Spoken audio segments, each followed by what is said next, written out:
Welcome to Waters World. I'm Jesse Waters. The left's credibility crisis, that's the subject of tonight's Waters Words. How many times have the American people been told one thing about Donald Trump, only to have it been proven wrong?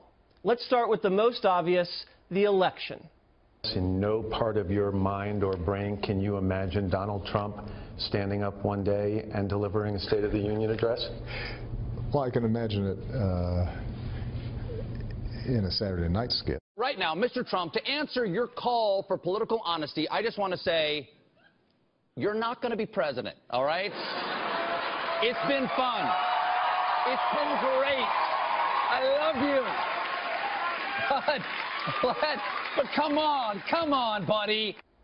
Fresh off that embarrassing prediction, Donald Trump, quote, hired a group of prostitutes to defile Moscow hotel room where Obama slept.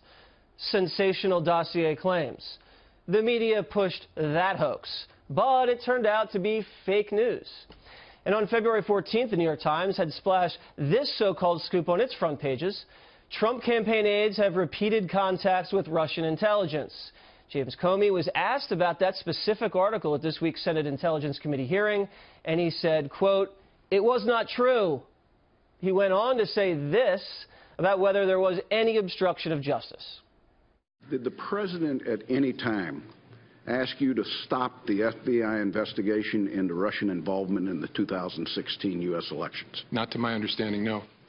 Did any individual working for this administration, including the Justice Department, ask you to stop the Russian investigation? No. This is the president speaking. I hope you can see your way clear to letting this go, to letting Flynn go. You don't know of anyone that's ever been charged for hoping something. I don't, as I sit here. Speaking of James Comey, it was revealed that he was the source of the leak that sparked the Trump obstruction of justice narrative. Lawyers now looking into whether those leaks violated his FBI employment contract. Also keep in mind, the only item never leaked was information that supported the president. The only thing that's never been leaked is the fact that the president was not personally under investigation, despite the fact that both Democrats and Republicans and the leadership of Congress knew that. I don't know. So now the Trump collusion and obstruction of justice theories have been debunked. You don't believe me? Even Chris Matthews said this about collusion. The assumption of the critics of the president, of his pursuers, you might say, is that somewhere along the line in the last year, the president had something to do with colluding with the Russians. And yet what came apart this morning was that theory. Is it any wonder the American people have lost faith in the mainstream media? According to the latest online Harvard-Harris poll, 65% of voters believe there is a lot of fake news in the media.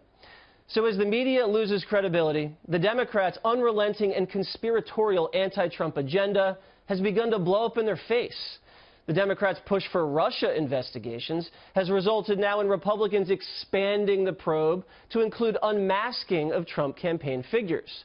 Obama officials Susan Rice, James Clapper, and Samantha Power have all been slapped with subpoenas.